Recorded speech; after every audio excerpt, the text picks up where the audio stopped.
Hi, first grade. Today I'm going to read you The Berenstain Bears and the Messy Room by Stan and Jan Berenstain. When small bears forget to pick up, store, and stash some of their favorite things end up in the trash. Is your room looking messy or clean right now? From the outside, the bear's treehouse, which stood beside a sunny dirt road deep in bear country, looked very neat and well kept.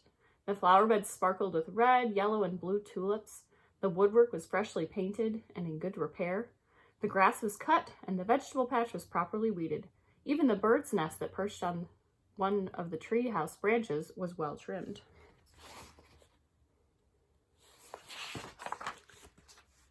The inside of the bear's treehouse was neat and clean, too. The pictures were straight, the piano was dusted, the kitchen was spick and span. Even the basement was neat and clean. And if you think it's easy to keep a treehouse basement neat and clean, well, you've never tried to do it.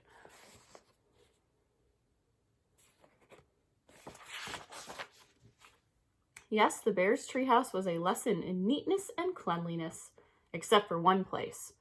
Brother Bear and Sister Bear's room, it was a mess. This closet open at your own risk.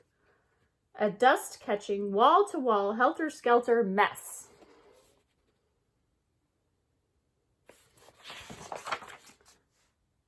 A half-done jigsaw puzzle gathered dust in one corner of the room. A group of brothers' dinosaur models collected cobwebs in another.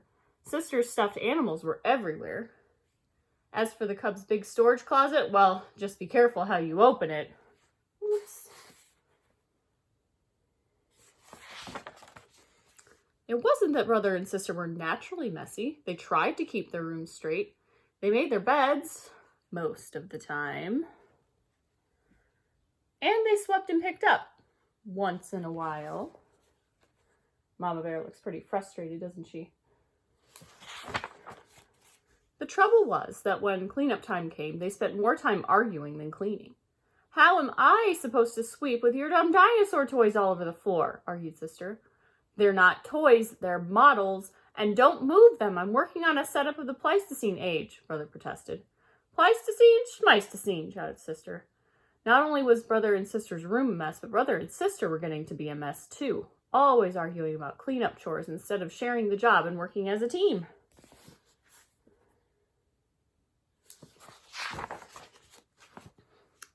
What usually happened was that while the cubs argued about whose turn it was to do what, Mama took the room and did the sweeping herself, and she often did the picking up too.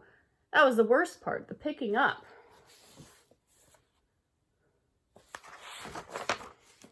Well, the mess just seemed to build up until one day, maybe it was because Mama's back was a little stiff, or maybe it was stepping on Brother's airplane cement, or maybe she was just fed up with that messy room. But whatever it was, Mama Bear lost her temper. She stormed into the cub's room with a big box. Oh, what's going to happen? The first thing we have to do is get rid of all this junk, she said. Junk? Said brother and sister, watching in horror as Mama began to throw things into the box. My teddy isn't junk, screamed Sister. My bird's nest collection isn't junk, yelled brother at the top of his lungs.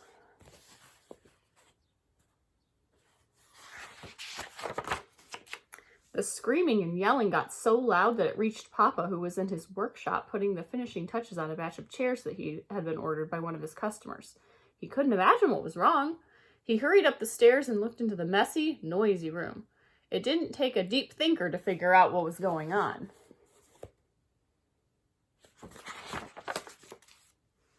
Quiet!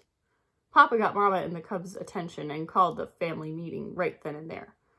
Now, the mess has really built up in this room, he said. In fact, it's the worst case of messy buildup I've ever seen. And it isn't fair, he continued. It isn't fair to your mama and me because we have a lot of other things to take care of. And it isn't fair to you because you really can't have fun or relax in a room that's such a terrible mess.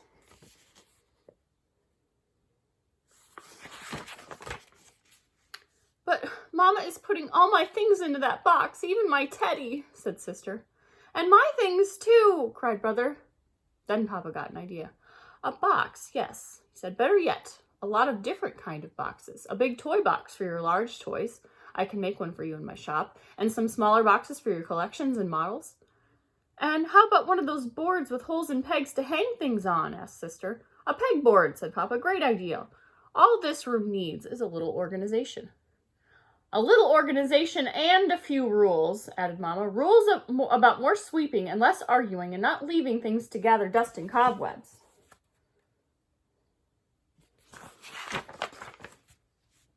Papa set to work making a fine big toy box and a large pegboard. While the Cubs and Mama sorted out toys, books, games, and puzzles and put them into boxes that fit neatly into the closet. Every box was clearly labeled.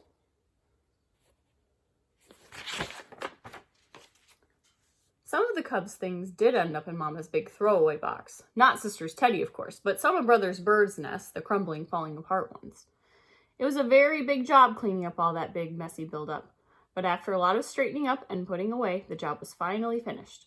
Wow, said Brother, that was quite a job, but it was worth it.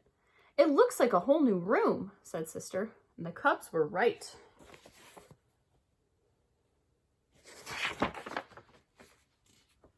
And Papa had been right, too. It was so much more enjoyable to live in a neat, clean, well-organized room, and it was so much more relaxing. It wasn't as exciting to open the big storage closet now, but it was much more practical and a lot more fun. The end.